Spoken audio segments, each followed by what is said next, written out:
What's going on, everybody? John Opinion Sports, and this video, I'm probably late to this party, but I wanted to make a video on Corey Clement. He signed a one-year contract for pretty much nothing. If you don't know much about Corey's career, you might not think there's anything to see here, but he's a very interesting player in my opinion, and I believe there could be a role for him on this year's team, especially if he can stay healthy. Now, that's a big if, obviously, if you watch the last few years of his career. First thing, he's a local kid. I always, have a little extra affection towards, the Jersey tri-state area people, because I'm from here, and they have a better understanding of how important the teams around here really are to us and how fanatic we really are.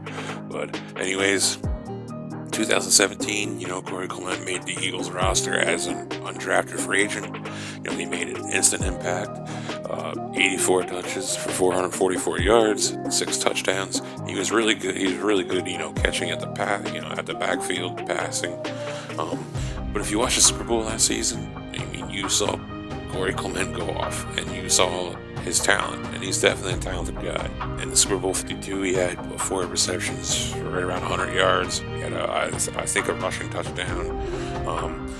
Not too bad for an undrafted running back. Next season, 2018, he had a pretty decent year. 90 touches, 451 yards, 2 touchdowns. Unfortunately, that season, late in the year, he had his first really bad injury. He tore up his knee pretty good, and that's where it pretty much went to shit for him. The next season, 2019, his third year, he got 0 snaps, set out the entire season with a shoulder injury. Now, last season, he signed a 1-year contract with the Eagles, and, it wasn't great. He only got 20 touches, 80 yards, pretty uninspiring, but he didn't really get much of a chance. You're not even used to getting 2 touches a game. And, the Eagles are pretty much set at running back. Myles Garrett and Boston Scott there. However, and this is one of the reasons I'm making this video, there might be a role here in New York for him. If you want a running back, like Dion Lewis from last year, I think Clement can give you that. I think he can give you that 5-6 snaps a game on third down. Saquon will probably get most of those snaps, but he's gonna need a breather here and there. And Saquon really drives me nuts on some plays with his pass protection and pass plays. It drives me nuts. I know he needs to be out there on certain snaps just because of the threat and what he can bring. But if there's nothing that's kind of designed to Saquon, I'd like to see, some snaps go to Clement if he's going to make the roster. Backup running situations will most likely go to Devontae Booker, I imagine.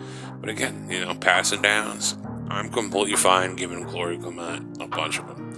Now the Giants, did draft Gary Brightwell, but I think he just needs to develop for some time, and fix his fumbling problems. I think he's pretty much delegated to special teams, his first year. So ultimately, I think there's a smaller role available for Clement here. I hope he can come in, stay healthy, and carve out a role. There's not much to say. I like the player and want to see him on the field week 1 of the 2021 season. That feels weird to say. I think I'm getting old. But I really wanted to make this video to hear from you guys. Do you think there's a role for Corey Clement? Do you think Clement has anything left in the tank after, all the injuries? Now it's your guys' turn. Hit me up. Let me holler at you. Like, subscribe, all that stuff.